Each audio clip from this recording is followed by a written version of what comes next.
ശ്രീരാമ രാമ രാമ ശ്രീരാമചന്ദ്ര ജയ ശ്രീരാമ രാമ രാമ ശ്രീരാമഭദ്ര ജയ.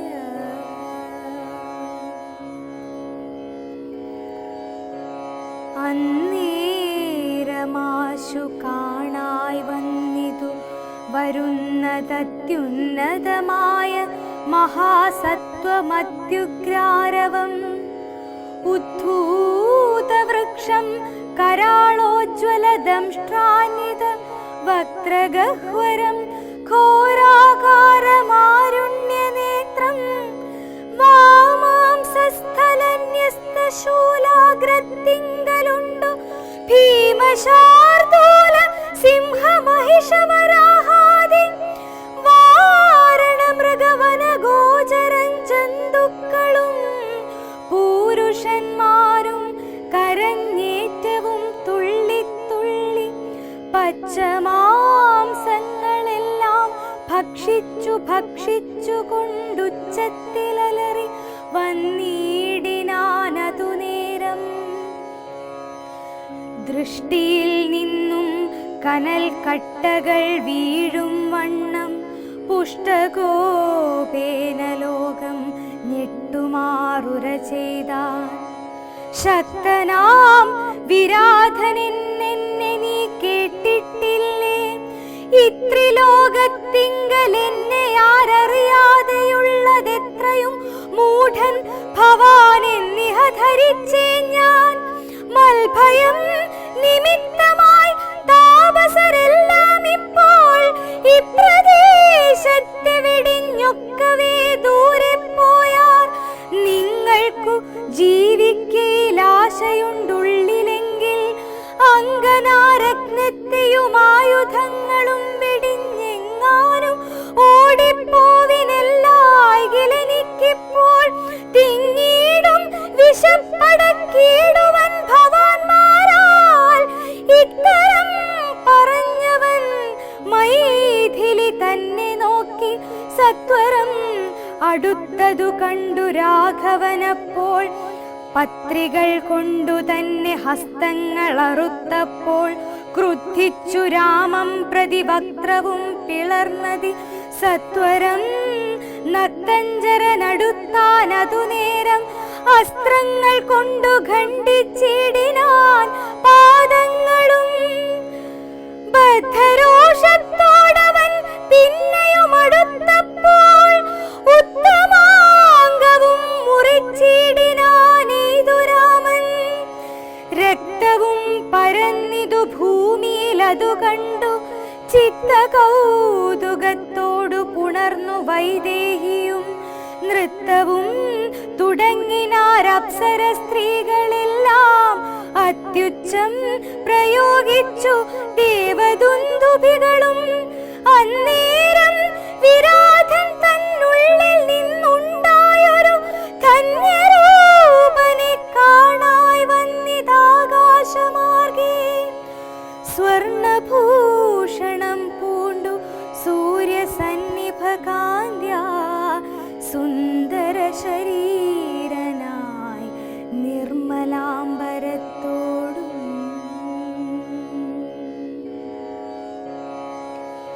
ശ്രീരാമ രാമ രാമ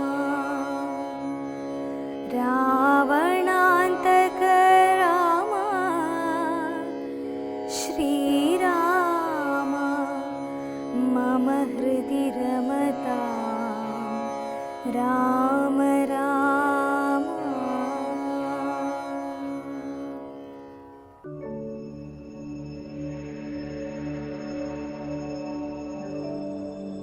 ഓം ശാന്തി. രാമലക്ഷ്മണന്മാരും സീതയും കൂടി വനവാസം കുറഞ്ഞതായിരിക്കുന്ന ഉൾക്കാടുകളിലേക്ക് യാത്ര ചെയ്യാൻ തീരുമാനിച്ചു. തൻ്റെ ബന്ധുമിത്രാദികളും അമ്മമാരും ഗുരുജനങ്ങളും പ്രജകളും സഹോദരന്മാരും എല്ലാവരും വന്ന് കൊട്ടാരത്തിലേക്ക് തിരിച്ചു വരണം എന്നാവശ്യപ്പെടുകയും അച്ഛൻ്റെ ദേഹവിയോഗം കാര്യങ്ങളൊക്കെ അറിയുകയും ചെയ്ത് ഇനി ജനങ്ങളുടെ ഇടയിൽ വസിച്ചാലാണല്ലോ അങ്ങനെയും ഒരവസ്ഥ വരുന്നത്, അതുകൂടി ഇല്ലാതിരിക്കാൻ കുറേ കൂടെ ഉൾക്കാട്ടിൽ പോയിക്കൊണ്ട് താമസിക്കാൻ വേണ്ടി നിശ്ചയിക്കുകയാണ്. വേറൊരു രഹസ്യം അതിൻ്റെ പിന്നിലുണ്ട്. ഉൾക്കാടിലെ യാത്രയിലാണല്ലോ അസുരന്മാരെ കാണാനും രാക്ഷസന്മാരെ ഇല്ലായ്മ ചെയ്യാൻ അഥവാ അവതാര ഉദ്ദേശം ഉണ്ടായിരുന്നല്ലോ, ഭൂമിയിൽ നിന്ന് ഭാരത്തെ കുറയ്ക്കുക എന്നുള്ളതായിട്ടുള്ള ഉദ്ദേശം. ആ പൂർത്തീകരണത്തിനും വേണ്ടി ദണ്ഡകാരണ്യ വനത്തിലൂടെ യാത്ര തുടങ്ങാനും. അങ്ങനെ ദണ്ഡകാരണ്യ വനത്തിൽ നടക്കുന്ന സന്ദർഭത്തിലാണ് വലിയൊരു രാക്ഷസൻ കാണുമ്പോൾ രാമായണത്തിലെ ഈ രാക്ഷസൻ്റെ വർണ്ണന കേട്ടാൽ നമുക്ക് വളരെ വിചിത്രമായി തോന്നിപ്പോവും. കഴുത്തിലൊരു ശൂലം, ആ ശൂലത്തും സിംഹം, അതുപോലെ തന്നെ കാട്ടുപോത്ത്, പല ജീവികളും മനുഷ്യന്മാർ എല്ലാവരും കോർത്ത് വെച്ചിട്ട് ഇവരൊക്കെ കടിച്ച് വലിച്ച് പച്ചമാംസം തിന്ന് വികൃത രൂപത്തിൽ, അത് വർണ്ണിക്കുന്നത് കേൾക്കുമ്പോൾ തന്നെ ഭയം തോന്നിപ്പോവും. അങ്ങനൊരു രൂപമാണ് വർണ്ണിച്ചിരിക്കുന്നത്. ഇതിലെല്ലാത്തിനെയും കോർത്ത് വെച്ചിട്ട് തിന്നുകൊണ്ടുവരുന്ന ഒരാൾ ഈ രാമലക്ഷ്മണന്മാരെ കണ്ടപ്പോൾ, ബാലകന്മാരായ നിങ്ങൾ ഇങ്ങോട്ട് വരാൻ എന്തായാലും ധൈര്യശാലികൾ തന്നെ. അപ്പോൾ ഒരു കാര്യം നമുക്ക് ആ ഒരു വാക്കിൽ നിന്നേ വ്യക്തമാകുന്നത്, ഒരു പൂർണ്ണ രാക്ഷസൻ, അതായത് തിന്മയുടെ അവതാരമായി കഴിഞ്ഞാൽ ഒരിക്കലും അയാൾക്ക് മറ്റൊരാളുടെ നന്മേനെ അപ്രീഷിയേറ്റ് ചെയ്യാൻ പറ്റില്ല. അപ്രീസിയേഷൻ ആദ്യം മരിക്കും, അപ്പോഴാണ് രാക്ഷസീയത ഉണരുന്നത് തന്നെ. രാക്ഷസൻ ഒരു രാക്ഷസൻ മാത്രമല്ല, ഉള്ളിലെന്തോ നന്മയുള്ളവൻ എന്ന് അവിടെ തന്നെ തൻ്റെ വർണ്ണനയിലൂടെ കവി വ്യക്തമാക്കിയിട്ട് പറയുന്നുണ്ട്. അപ്പോൾ ബാലകന്മാരായ നിങ്ങൾ ഭയങ്കര ധൈര്യശാലികൾ തന്നെ. ഇനി രക്ഷപ്പെടാനൊരു കാര്യം ചെയ്യുക, ആ കന്യകയാണ് എൻ്റെ അടുത്തൊന്ന് നിങ്ങളോട് രക്ഷപ്പെട്ടോളാൻ. നോക്കൂ, അവിടെ രാക്ഷസനാവാനുള്ള കാരണം എന്തുകൊണ്ടാണ്? കന്യകേന സുന്ദരി മണിയനെ കണ്ടപ്പോൾ കാമം അവിടെയും കത്തി.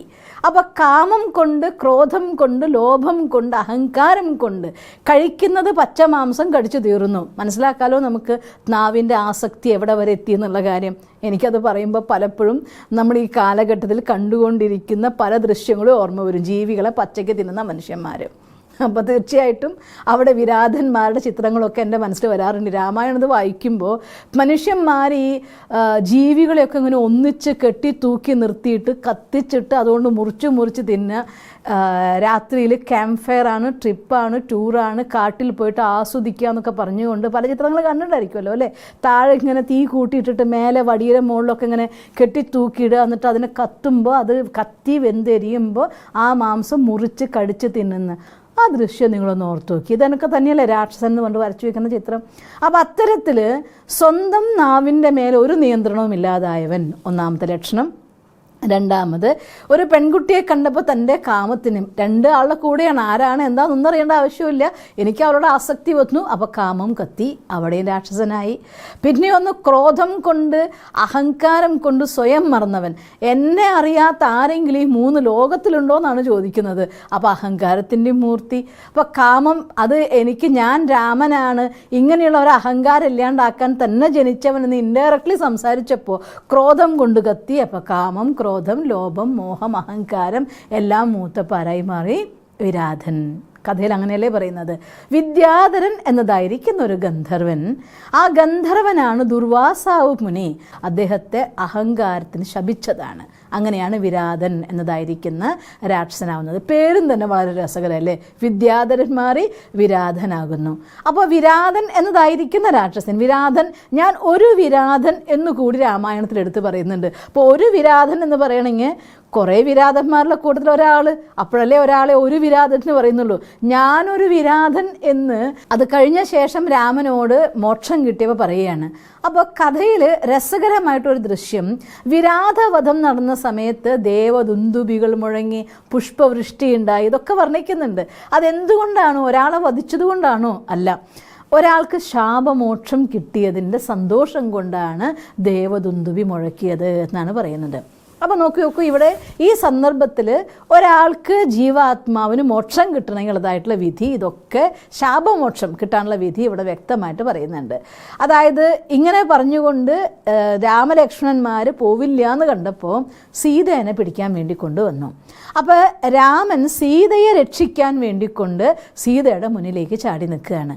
അപ്പോൾ രാമൻ എന്ത് ചെയ്തു? സീതയെ പേടിക്കേണ്ട, നീ ഞങ്ങളില്ലേ കൂടെ എന്ന് പറഞ്ഞുകൊണ്ട് അസ്ത്രങ്ങൾ കൊണ്ട് ആദ്യം കൈകൾ മുറിച്ചു. ഫസ്റ്റ് സ്റ്റെപ്പ് അങ്ങനെയല്ലേ കാണിക്കുന്നത്, അസ്ത്രം കൊണ്ട് കൈ മുറിച്ചു. കൈ മുറിക്കുക എന്ന് വെച്ചാൽ എന്താണ് അർത്ഥം? ഒരാൾ തൻ്റെ കർമ്മം ചെയ്യുന്നത് കൈകൊണ്ടാണ്. അപ്പോൾ ഒരു വിരാതനെ വധിക്കണമെങ്കിൽ, ഒരാളെ രാക്ഷസീയതനെ വധിക്കണമെന്നുണ്ടെങ്കിൽ ആദ്യം അവരെ തെറ്റ് ചെയ്യുന്നതിൽ നിന്ന് രക്ഷപ്പെടുത്താൻ നോക്കുക. ലോകത്തെല്ലാ കർമ്മം അങ്ങനെ തന്നെയല്ലേ? തെറ്റിൻ്റെ പാതയിൽ പോകുന്ന ഒരാളെ നിങ്ങൾ അവരുടെ തെറ്റിനെ ഇല്ലാതാക്കാൻ ആഗ്രഹിക്കുന്നുവെങ്കിൽ ആദ്യം അവരെ കൈമുറിക്കൂ. അഥവാ ആ കർമ്മം ചെയ്യാനുള്ള സിറ്റുവേഷനിൽ നിന്ന് അവരെ രക്ഷപ്പെടുത്താനുള്ള കാര്യം എന്താണെന്ന് വെച്ചാൽ ആദ്യം ചെയ്യണം, കൈമുറിക്കുക. കൈമുറിച്ചാൽ സന്തോഷിക്കൊന്നുമില്ല, അതവിടെ കാണിക്കുന്നുണ്ട്. കൈമുറിച്ചപ്പോൾ കുറേയും കൂടെ ദേഷ്യത്തോട് കൂടിയിട്ട് വാ പിളർന്നുകൊണ്ട് തിന്നാൻ വരികയാണ്. അപ്പോൾ കാലു മുറിച്ചു. കാല് മുറിക്കാൻ ചെന്താർത്ഥം ആ പോവാനുള്ള ചാൻസ് കട്ടിയിച്ചു, അവിടുന്ന് മാറ്റി. എന്നിട്ടും നടക്കുന്നില്ല. പിന്നെയും വാ പിളർന്നുകൊണ്ട് അലറിക്കിടന്ന് വരികയാണ്. ആ ശരീരം പറ്റാൻ നോക്കുകയാണ്. അവിടെ രക്ഷയില്ലാതെ തല മുറിക്കേണ്ടതായിട്ട് വരികയാണ്. തല മുറിക്കുക എന്ന് വെച്ചാൽ എന്താർത്ഥം എന്നറിയോ? വാസ്തവത്തിൽ ഈ തലയല്ല, ഈ തല ഒരു ഭഗവാനും മുറിക്കില്ല, ഒരു രാമനും മുറിക്കില്ല, അല്ലെങ്കിൽ കൃഷ്ണനും മുറിക്കില്ല, ആരും മുറിക്കില്ല. മുറിക്കുന്നത് ഈ തലയുടെ അഹങ്കാരം, ഞാനെന്ന ഭാവം. അതുകൊണ്ട് വാ പിളർന്നുകൊണ്ട് കിട്ടാവുന്ന മാക്സിമം രീതിയിൽ നിൽക്കുമ്പോൾ യഥാർത്ഥത്തിൽ തല മുറിക്കുക എന്നതിൻ്റെ അർത്ഥം ഞാൻ ആരാണ് എന്നതായിരിക്കുന്ന തിരിച്ചറിവ് ആ ജീവാത്മാവിന് കൊടുക്കുക എന്നുള്ളതാണ്. അപ്പോഴേ ആ ദുർവികാരത്തിന് ഇല്ലാതാക്കാൻ പറ്റുള്ളൂ. അതുകൊണ്ട് കാമക്രോധ ലോഭമോഹ അഹങ്കാരങ്ങൾ കടിമയായിക്കൊണ്ട് സ്വയം വിദ്യാധരൻ എന്നുള്ള വാക്കിനർത്ഥം എന്താണ്? വിദ്യയെ ധരിച്ചവൻ എന്നർത്ഥം.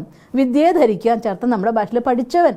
ഈ ലോകത്ത് നല്ല എഡ്യൂക്കേഷൻ, നല്ല പഠനം എല്ലാം കൊടുത്തിട്ട് വേണ്ടാത്ത വഴിക്ക് പോകുന്ന വിദ്യാധരന്മാർ വിരാധന്മാരാവുന്ന ദൃശ്യം ഒരുപാട് നമുക്ക് കാണാം. നല്ല എഡ്യൂക്കേഷനാണ്, എൻജിനീയറാണ്, പക്ഷേ എൻജിനീയറിങ്ങിന് വേണ്ടി വലിയൊരു ഡ്യൂട്ടി കൊടുക്കുമ്പോൾ ഏതെങ്കിലും ഇന്നതെന്നൊന്നും ഞാൻ പറയില്ല, പറഞ്ഞാൽ പിന്നെ എൻ്റെ മേലെ സിസ്റ്റർ അങ്ങനെ പറഞ്ഞു എന്ന് പറഞ്ഞിട്ട് പറയുന്ന ആൾക്കാരുണ്ടാവും. നമ്മൾ കാണുന്നതല്ലേ, പല കൺസ്ട്രക്ഷൻസും ഗവൺമെൻറ് തലത്തിൽ ഏറ്റെടുക്കുന്നവരുണ്ട്, പ്രൈവറ്റ് തലത്തിൽ ഏറ്റെടുക്കുന്നവരുണ്ട്, വീട്ടുകാരായിരുന്നു വാങ്ങുന്നവരുണ്ട്, അല്ലെങ്കിൽ പല കാര്യങ്ങളും ചെയ്യാമെന്ന് പ്രൊജക്റ്റ് ഏറ്റെടുക്കുന്നവരുണ്ട്. എന്നിട്ട് ആ ബുദ്ധിയെ കുബുദ്ധിയാക്കി മാറ്റി, ഞാൻ അങ്ങനെ തന്നെ പറയും, ബുദ്ധിയെ കുബുദ്ധിയാക്കി മാറ്റി ചെയ്യേണ്ട കാര്യത്തിന് ചെയ്തു കഴിഞ്ഞാൽ കിട്ടുന്നതിൻ്റെ ഇരട്ടിയും അതിനേക്കാൾ കൂടുതൽ പ്രതിഫലമായിരിക്കും പറഞ്ഞിട്ടുണ്ടായിരിക്കും, അതിൻ്റെ ചിലവായിട്ട് പറഞ്ഞിട്ടുണ്ടായിരിക്കും. അതും പോരാത്തതിന് അതിൽ സാധനങ്ങൾ കലർത്തിയിട്ടോ അല്ലെങ്കിൽ മറ്റാരെങ്കിലും വെട്ടിച്ചിട്ടോ വർക്ക് കുറച്ചിട്ടോ സാധനത്തിന് മോശമാക്കിയിട്ടുണ്ടാക്കി അവസാനം നാശം ഉണ്ടാക്കും. ഇതല്ലേ വിരാതൻ? ആണോ? അല്ലേ? ഇവരല്ലേ വിരാതം എന്ന് പറയേണ്ടത്? അങ്ങനെയുള്ളതായിരിക്കുന്ന വിദ്യ കൊണ്ട് വിചക്ഷണരാകുവിൻ, അങ്ങനെയല്ലേ പറയാം, വിദ്യ കൊണ്ട് വിചക്ഷണരാകുവിൻ എന്ന് പറഞ്ഞതിന് പകരം വിദ്യ കൊണ്ട് വിവരക്കേടുള്ളവരാകുന്ന ഈ കാലഘട്ടത്തിൽ മനുഷ്യന്മാരെ പ്രതിനിധാനം ചെയ്തുകൊണ്ടാണ് ശരിക്കും പറഞ്ഞു കഴിഞ്ഞാൽ രാമായണത്തെ ഈ വിരാതനെ കാണിച്ചിരിക്കുന്നത്. അവർക്ക് ആഗ്രഹം തൻ്റെ ആഹാരത്തെക്കുറിച്ച്, തൻ്റെ ശരീരത്തിൻ്റെ കാമാസക്തി പൂർത്തീകരിക്കുന്നതിനെക്കുറിച്ച്, തൻ്റെ പദവിയുള്ളതായിരിക്കുന്ന അഹങ്കാരത്തെക്കുറിച്ച്, പദവിയെ സ്നേഹിച്ചുകൊണ്ട് ക്രോധം കൊണ്ട് കത്തുന്നവരായിക്കൊണ്ട് ജീവിക്കുന്ന മനുഷ്യ സമൂഹത്തിൽ ആരൊക്കെ ഉണ്ടോ അവരൊക്കെ വാസ്തവത്തിൽ ആര് തന്നെയാണ്? വിരാതന്മാരാണ്. അവരെ കർമ്മത്തിൽ നിന്ന് തടയുക, നേരായിട്ടുള്ള മാർഗം, നടക്കേണ്ട വഴി, ജീവിക്കേണ്ട വഴി കാണിച്ചു കൊടുക്കുക, അവരുടെ അഹങ്കാരമാകുന്ന തലയെ മുറിച്ചു മാറ്റുക. എങ്കിൽ ആ ആത്മാവിൻ്റെ ഉള്ളിലും ആത്മാവിൻ്റെ യഥാർത്ഥ ഗുണം, സപ്തഗുണങ്ങൾ എല്ലാവരുടെ ഉള്ളിലുമുണ്ട്. ഒരു തീവ്രവാദിയാണെങ്കിൽ പോലും നിങ്ങളൊന്ന് ചിന്തിച്ചു നോക്കിയാൽ തീവ്രവാദിയുടെ ഉള്ളിൽ സ്നേഹമുണ്ടോ? ഒരു തീവ്രവാദിയുടെ സ്നേഹമുണ്ടോ? കരുണയുടെ തുള്ളിയില്ലാത്തവൻ, സ്നേഹം എന്തെന്നറിയാത്തവൻ എന്നൊക്കെ പറയുക. സ്നേഹമുണ്ട്, തീർച്ചയായിട്ടും ഉണ്ട്. പക്ഷേ അവരുടെ സ്നേഹം വികൃതമാക്കപ്പെട്ടതാണ്. സ്വന്തം ആശയത്തിന് വേണ്ടി ജീവൻ ബലി കഴിക്കാൻ നിങ്ങളോട് പറഞ്ഞാൽ നിങ്ങൾ ചെയ്യുമോ? ഇല്ല. സ്വന്തം ആശയത്തിനോട് വേണ്ടി തൻ്റെ ജീവൻ കൊടുക്കാൻ തയ്യാറാവുന്നവരാണ് തീവ്രവാദിയാവുന്നവർ. അത് സ്നേഹം ഇല്ലായ്മയല്ല, സ്നേഹം ഒരുപാടുള്ളവരാണ്, അതിനെ വികൃതമാക്കപ്പെട്ടത് കൊണ്ടാണ്. അപ്പം അതുകൊണ്ട് വിദ്യയെ വികൃതമാക്കപ്പെട്ട് ഉപയോഗിച്ചു കഴിഞ്ഞാൽ അവർക്ക് മറ്റാരുടെ ഒരു ഫീലിങ്സിനോടൊരു വിലയുണ്ടാവില്ല. സ്വാർത്ഥതയല്ലാത്തൊന്നുമില്ലാത്ത മനുഷ്യന്മാർ അവരാണെന്ന് പറയുന്നത് വിരാധൻ എന്ന് പറയുന്നത്. അങ്ങനെയുള്ള വിരാധന്മാർക്ക് മോക്ഷം കൊടുക്കണമെങ്കിൽ രാമലക്ഷ്മണന്മാർ സീതയ്ക്കൊപ്പം ഉണ്ടാവണം. നമ്മൾ നേരത്തെ പറഞ്ഞ് ഞാൻ പിന്നെയും പറയുകയാണ്, വിവേകം, ത്യാഗം, പവിത്രത, ഈ മൂന്നിൻ്റെയും കൂട്ടുകെട്ടോടുകൂടി ഈശ്വരൻ്റെ കൂട്ടോട് കൂടിയിട്ട്, ജ്ഞാനത്തിൻ്റെ സത്സംഗത്തോട് കൂടിയിട്ട്, പവിത്രമായ കർമ്മത്തോട് കൂടിയിട്ട് തെറ്റിനെ നന്നാക്കണം എന്നുണ്ടെങ്കിൽ നന്മ കൊണ്ടേ പറ്റൂ. തെറ്റുകൊണ്ട് തെറ്റിനെ ഇല്ലാണ്ടാക്കാൻ സാധ്യമല്ല. മലയാളത്തിലൊരു ചൊല്ലൊക്കെ പറയും നമ്മൾ, മുള്ളിനെടുക്കാൻ മുള്ളു വേണമെന്ന്. മുള്ളിനെടുക്കാൻ മുള്ളു വേണം, പക്ഷെ മുള്ളല്ല ഉപയോഗിക്കാറ് നമ്മൾ. അതിനെടുത്ത് മാറ്റാവുന്നതായിട്ടുള്ള കീടാണു വിമുക്തമാക്കിയിരിക്കുന്ന ആയുധത്തിന് ഉപയോഗിക്കുക. കീടാണു എന്ന് പറഞ്ഞത് എന്തെങ്കിലുമല്ല ഉപയോഗിക്കുക. അതുകൊണ്ട് കീടാണുമുക്തമായ ആയുധമാണ് പവിത്രത. ആ ആയുധം കൊണ്ട് ജീവാത്മാ ആത്മാക്കളെ സംരക്ഷിക്കാൻ വേണ്ടി കർമ്മം ചെയ്യുമ്പോൾ അതാണ് വിരാധവധത്തിൻ്റെ രൂപത്തിൽ രാമായണത്തിൽ കാണിച്ചിരിക്കുന്നത്. സിസ്റ്ററെ, രാമായണത്തിൽ വിരാതൻ എന്ന ഗന്ധർവനെ കുറിച്ച് പറയുന്നുണ്ടല്ലോ. ആരാണ് ഈ ഗന്ധർവൻ? രാമായണത്തിൽ ഗന്ധർവനെക്കുറിച്ച് പറയുന്നുണ്ട്, ഭാഗവതത്തിൽ ഗന്ധർവനെക്കുറിച്ച് പറയുന്നുണ്ട്. നമ്മുടെ വിശ്വാസങ്ങളിൽ ദേവലോകം എന്നൊരു ലോകം മേലെ ആകാശത്തുണ്ട് എന്നും അവിടെ ദേവരാജൻ്റെ ഇന്ദ്രൻ്റെ സഭയിൽ സംഗീതജ്ഞരായിരിക്കുന്ന ആളുകളെയൊക്കെയാണ് ഗന്ധർവൻ എന്നുള്ള വാക്കുകൊണ്ടൊക്കെ പറയുന്നത്. ശരിക്കും നമ്മൾ യേശുദാസിന് ഗാനഗന്ധർവൻ എന്നൊക്കെ പറയുന്നുണ്ടല്ലോ. ഇത് അർത്ഥം സംഗീതം, പാട്ടാണ് അവരുടെ ആയുധം എന്നൊക്കെ പറയുന്നത്. അപ്പോൾ വാസ്തവത്തിൽ മരണമില്ലാത്ത ഗന്ധർവൻ എന്ന് വെച്ചാൽ അർത്ഥം സംഗീതം എന്ന വാക്കിന് വേറൊരർത്ഥം കൂടിയുണ്ട്. അഥവാ സംഗീതത്തിലെ സപ്തസ്വരങ്ങൾക്ക് ജീവിതത്തിലെ സപ്തഗുണങ്ങളാകുന്ന സംഗീതം എന്നൊരർത്ഥം കൂടിയുണ്ട്. അതുകൊണ്ടാണ് സപ്തസ്വരങ്ങളും സപ്തഗുണങ്ങളാണ് എന്ന് പറയാറുണ്ട്. ശാന്തിയാണ് അതിൽ സ എന്നുള്ള സ്വരം, അതുപോലെ തന്നെ പവിത്രതയാണ് അതിൻ്റെ ഉള്ളിലത്തെ ഉയർന്ന ഉച്ചസ്ഥായിലുള്ള സ എന്നുള്ള സ്വരം. ഇങ്ങനെ ഗുണങ്ങളുമായിക്കൊണ്ട് ആത്മാവിൻ്റെ ഗുണങ്ങളെ സംഗീതവുമായിട്ട് താരതമ്യം ചെയ്യാറുണ്ട്. ഒരാളുടെ ജീവിതം സംഗീതം പോലെ സുഖകരം എന്ന് വെച്ചാൽ എന്താ അർത്ഥം? അവരുടെ ജീവിതത്തിൽ ആ സന്തോഷമുണ്ട്, സ്നേഹമുണ്ട്, ശാന്തിയുണ്ട്, ശുദ്ധിയുണ്ട്. അപ്പോഴല്ലേ പറയാം സംഗീതം പോലെ സുഖമയം എന്ന്. അപ്പോൾ സംഗീതം എന്നതിന് വേറൊരു അർത്ഥം എന്താണ്? സപ്തഗുണങ്ങൾ കൊണ്ട് നിറഞ്ഞത് എന്നർത്ഥം. അപ്പോൾ ഈ ലോകം ഇന്ദ്രസദസ്സാവുമ്പോൾ ഞാൻ ഒരു കാര്യം മാത്രം ഈ സന്ദർഭത്തിൽ എനിക്ക് പറയാതെ പറ്റില്ല. പുരാണങ്ങളിൽ പരാമർശിക്കുന്ന ദേവേന്ദ്രൻ, അങ്ങനെ ഒരു ദേവേന്ദ്രൻ, അസൂയക്കാരനായ ദേവേന്ദ്രൻ, ഏതെങ്കിലും ഒരു മുനി തപസ് ചെയ്യുമ്പോഴത്തേക്കും അസൂയ കൊണ്ട് ദേവാംഗരന്മാരെ ഡാൻസ് കളിപ്പിച്ച് മനസ്സ് കളക്കാൻ വേണ്ടി വിടുന്ന ദേവേന്ദ്രൻ, അല്ലെങ്കിൽ ഏതെങ്കിലും ഒരു സുന്ദരിയായ സ്ത്രീനെ കാണുമ്പോഴേക്കും മനസ്സിൽ കാമമുണ്ടാകുന്ന ദേവേന്ദ്രൻ. ഈ ഒരു ദേവേന്ദ്രൻ ആരുടെയോ കുബുദ്ധിയിൽ നിന്ന് ജനിച്ചതാണ് കേട്ടോ. ഞാൻ ഓപ്പണായി പറയാം, അങ്ങനെ ഒരു ദേവേന്ദ്രൻ ഒരിക്കലും ഉണ്ടായിട്ടില്ല, ഉണ്ടാകൂല. അങ്ങനെ ഒരാളെ ദേവേന്ദ്രൻ എന്ന് പറയൂല. ഒരു പക്ഷേ ഇന്ദ്രിയങ്ങളുടെ ആധിക്യം കൊണ്ട്, അതായത് ഇന്ദ്രിയങ്ങൾ കടിമയായതുകൊണ്ട്, പഞ്ചവികാരങ്ങൾ കടിമയായിക്കൊണ്ട് സ്വയം നിയന്ത്രണമില്ലാത്ത മനുഷ്യന്മാർ എന്ന് ആരെങ്കിലും പറഞ്ഞെങ്കിൽ അവരാകുമായിരിക്കാം, ആ അർത്ഥം ഉപയോഗിക്കാം. അല്ലാതെ ഒരിക്കലും ദേവസദസ്സിലെ ദേവലോകത്തിലെ രാജാവ് അങ്ങനൊരു ദേവേന്ദ്രനാവില്ല. അത് എന്തു കുബുദ്ധിക്ക് എഴുതി എന്ന് എനിക്കും അറിഞ്ഞൂടാന്ന് വേണം ഞാൻ പറയാം. അല്ലെങ്കിൽ അങ്ങനെ ഏതെങ്കിലും മനസ്സിൻ്റെ ഉള്ളിൽ ചഞ്ചലത, ഒരു കാര്യം അങ്ങനെയാണല്ലോ, രചന രചിക്കുന്ന സന്ദർഭത്തിൽ ദേവാത്മാക്കൾ വാമമാർഗത്തിൽ പോയ സന്ദർഭത്തിലായിരുന്നല്ലോ ഈ രചനകളൊക്കെ രചിച്ചത്, ദ്വാപരയുഗത്തിൽ.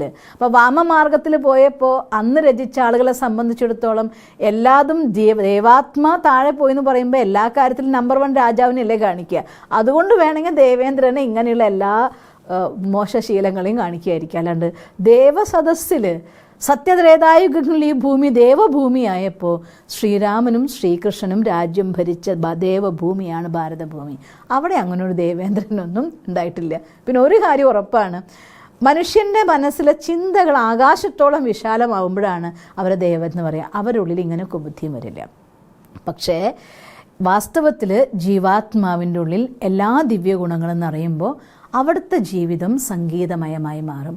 സത്യയുഗത്തിലോ ത്രേതായുഗത്തിലോ പോട്ടെ, ഈ കലിയുഗത്തിൻ്റെ അവസാനത്തിൽ വരെ തൻ്റെ ജീവിതത്തിൽ മൂല്യങ്ങളെ ആധാരമാക്കിക്കൊണ്ട് ഞാൻ ജോലി ചെയ്യുന്നുണ്ട്, എനിക്ക് കിട്ടുന്ന പൈസ കൊണ്ട് ഒരുപാട് ആർഭാടൊന്നും ആക്കണ്ട, നമുക്ക് കിട്ടുന്ന സാലറി കൊണ്ട് എങ്ങനെ പറ്റുന്നു അതുപോലെ സ്വസ്ഥമായി ജീവിക്കുന്നു, ആരെയും ഉപദ്രവിക്കാൻ പോകുന്നില്ല, നമ്മളാലാവുന്ന വിധം ആരെയാണെങ്കിൽ സഹായിക്കുന്നു.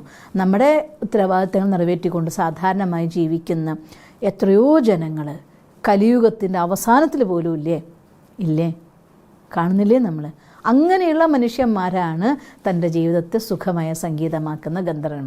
എന്തുകൊണ്ട് മരണമില്ല എന്ന് പറഞ്ഞെന്നറിയോ? ജീവാത്മാവിന് മരണമില്ല, ആത്മ മരിക്കുന്നില്ലല്ലോ. ആത്മാവിനെ കൊല്ലാനും പറ്റില്ല, ആത്മാവിനെ ഉണ്ടാക്കാനും പറ്റില്ല. കാരണം ആത്മസൂക്ഷ്മ ഊർജ്ജമാണ്. ഊർജ്ജത്തെ നിർമ്മിക്കാനും പറ്റില്ല, നശിപ്പിക്കാനും പറ്റില്ല. ആത്മാവിൽ ഗുണങ്ങൾ നിറയുമ്പോൾ ദേവനാവും, ആത്മാവിൽ അവഗുണം നിറയുമ്പോൾ അസുരനും ആവും. അതുകൊണ്ട് ഗുണ അവഗുണ സമ്മിശ്രമായിരിക്കുന്ന അവസ്ഥ മനുഷ്യൻ എന്നും പറയും. അതുകൊണ്ട് അങ്ങനെ അവസ്ഥയിൽ ജീവാത്മാവ് സത്യയുഗത്തിന് താഴെ ഇറങ്ങി ദേവലോകത്തിന് മാനവലോകത്തിൽ വന്നു, ഇപ്പോൾ ദാനവലോകത്തിലും എത്തി. എന്നിട്ടും ആത്മാവ് ഒരിക്കലും മരിക്കില്ല. അതുകൊണ്ടാണ് മരണമില്ലാത്ത ഗന്ധർവൻ എന്ന് പറയുന്നത്. അല്ലാതെ ഗന്ധർവന്മാരെന്നൊരു വിഭാഗമൊന്നും വാസ്തവത്തിലില്ല. ദേവലോകത്ത് പറഞ്ഞ മേലൊരു ലോകമില്ല, പിന്നെ ഗന്ധർവൻ്റെ ചോദ്യം വരുന്നില്ലല്ലോ അവിടെ. പക്ഷെ വാസ്തവത്തിൽ ഒരാത്മാവും മരിക്കില്ല. പക്ഷെ ആത്മാവിൻ്റെ കല കൂടെ ആത്മാവിൻ്റെ കല കുറയുകയാണ് ചെയ്യുന്നത്. കല എന്ന് വെച്ചാൽ അർത്ഥം ഒരു കാര്യത്തെ പെർഫെക്റ്റായിട്ട് ചെയ്യാനുള്ളതായിരിക്കുന്ന കഴിവ്, അതിനെയാണ് നമ്മൾ കല എന്ന് പറയുന്നത്. ഒരു ജീവാത്മാവ് തൻ്റെ കർമ്മത്തെ 100% പെർഫെക്റ്റായി ചെയ്തിരുന്നു സത്യയുഗത്തിൽ. പെർഫെക്റ്റായി ചെയ്യാന്ന് വെച്ചാൽ അർത്ഥം ഏതു കാര്യമാവട്ടെ, രാജാവാണെങ്കിൽ ദ ബെസ്റ്റ് രാജ, പ്രജയാണെങ്കിൽ ദ ബെസ്റ്റ് പ്രജ, ദാസിയാണെങ്കിൽ ദ ബെസ്റ്റ് ദാസി. മീൻസ് ഓരോ ജീവാത്മാവും അവരുടെ റോളിലെ കർമ്മങ്ങളെ ഏറ്റവും നമ്പർ 1 ആയി ചെയ്യുമ്പോൾ, ദ ബെസ്റ്റായി ചെയ്യുമ്പോൾ നമ്മൾ പറയും അവരിൽ ആ കല അനുഗ്രഹീതാണ്. നമ്മൾ ഇന്നും അങ്ങനെയല്ലേ, ഒരാൾ നന്നായി പാടുന്ന അവരൊരു കലയാണെന്ന് പറയും. ഒരാൾ നന്നായി സംസാരിച്ച സംസാരം അവരുടെ കലയാണെന്ന് പറയുന്നു. നന്നായി കുക്ക് ചെയ്ത അത് അവരുടെ കലയാണെന്ന് പറയും. അപ്പോൾ ഒരു കാര്യം ഏറ്റവും നന്നായി ചെയ്യുന്നതിനെയാണ് കല എന്ന് വിശേഷിപ്പിക്കുന്നത്. അപ്പോൾ ഒരു ജീവാത്മാവിനെ സംബന്ധിച്ചിടത്തോളം 100% ഗുണങ്ങൾ നിറഞ്ഞ് 100% പെർഫെക്റ്റ് ആയിരുന്നു ഈ സൃഷ്ടിയുടെ ആരംഭമായിരുന്ന സത്യയുഗം. ആ സമയത്ത് 16 കല, ത്രേതായുഗത്തിലാവുമ്പോൾ 14 കല, ദ്വാപരയുഗത്തിലാവുമ്പോൾ 8 കല. മീൻസ് അർത്ഥം ആത്മാവിൽ 50% ക്വാളിറ്റി. അപ്പോൾ 50% ക്വാളിറ്റി എന്ന് പറയുമ്പോൾ ഓപ്പോസിറ്റ് 50% അവഗുണം ഉണ്ടല്ലോ. അപ്പോൾ ആത്മാവിൻ്റെ ഉള്ളിൽ ഗുണവും അവഗുണവും തുല്യമാവുമ്പോൾ അവരാത്മാവിന് അഹങ്കാരം കീഴ്പ്പെടുത്തിക്കളയും.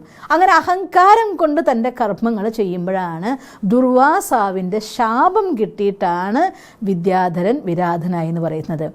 പഠിച്ച് ഉയർന്ന പദവിയിലെത്തിക്കഴിയുമ്പോൾ അഹങ്കാരം കൊണ്ട് മറ്റുള്ളവരെ സഹായിക്കുന്നതിന് പകരം ഉപദ്രവിക്കുമ്പോൾ, ഒരു ഡോക്ടറെ, ഞാൻ ഒരു ഡോക്ടറിനെ പറയൂ, എനിക്ക് പേഴ്സണലായിട്ട് അറിയാം. കുറേ ഡോക്ടർമാരുണ്ട് കേട്ടോ, തൻ്റെ കർമ്മം കൊണ്ട് ജീവൻ രക്ഷിക്കുന്ന ഒരുപാട് ഡോക്ടർമാരെ എനിക്കറിയാം. ഒരു ഡോക്ടറെ എനിക്കറിയാം, അദ്ദേഹം ഏതെങ്കിലും ഒരു പേഷ്യൻറ്റിൻ്റെ കൈ തൊട്ടാൽ രോഗം മാറും എന്ന് തന്നെയാണ് അനുഭവത്തിൽ. ഒരു ലേഡി പ്രഗ്നൻ്റ് ആയിട്ട് ഒരു 8 മാസമൊക്കെ കഴിഞ്ഞ ശേഷം അവരെ കണ്ടപ്പോൾ ആ ഡോക്ടറെ തന്നെ ചികിത്സ കിട്ടാൻ ആഗ്രഹിച്ചുകൊണ്ട് ആ അമ്മ അവരുടെ അടുത്ത് എത്തി. പക്ഷെ പൈസ ഇല്ലായിരുന്നു. അപ്പോൾ ഡോക്ടർ പറഞ്ഞു, എൻ്റെ ഫീസ് ഇത്രയാണ്, തരാൻ പറ്റിങ്ങേ വന്നാൽ മതി, ഞാൻ കഷ്ടപ്പെട്ട് പഠിച്ച ഡോക്ടർ, ഞാൻ വേറെ എത്ര ഡോക്ടർമാരുടെ അവിടത്തേക്ക് പോയിക്കോ എന്ന് പറഞ്ഞു. ഇത് അദ്ദേഹത്തിൻ്റെ വാക്കിൻ്റെ കോട്ടിങ് തന്നെ ഞാൻ പറയുന്നത്.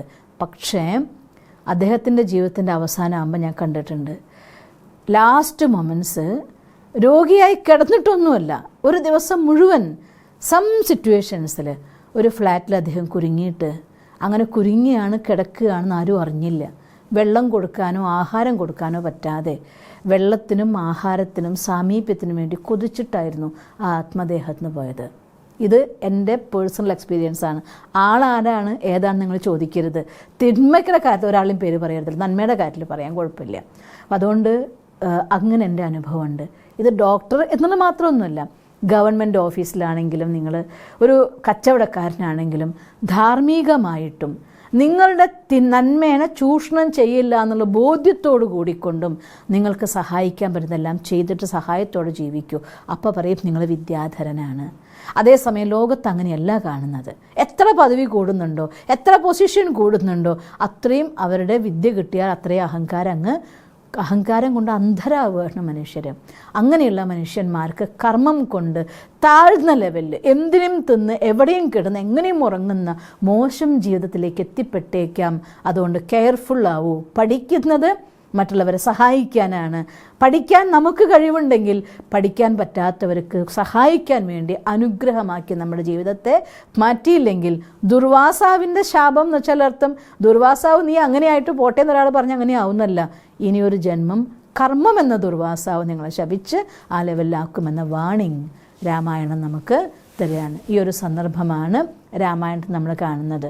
അതുകൊണ്ട് ദണ്ഡകാരണ്യ വനത്തിലെ വിരാധനെ വധിച്ചപ്പോൾ അതിൽ നിന്നും ശാപമോക്ഷം കിട്ടിയതായിരിക്കുന്ന വിരാതൻ ദേവലോകത്തേക്ക് ഉയർന്നു പോയി. അതുകൊണ്ട് എങ്ങനെ വധിക്കണം?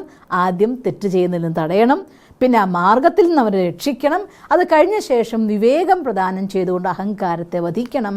എങ്കിൽ സർവ്വഗുണങ്ങൾ നിറഞ്ഞ വിദ്യാധരനായിക്കൊണ്ട് വിദ്യ നേടിയവനായിക്കൊണ്ട് വീണ്ടും ദേവനാക്കി മാറ്റാൻ, മാനവന് ദേവനാക്കാൻ സാധിക്കും.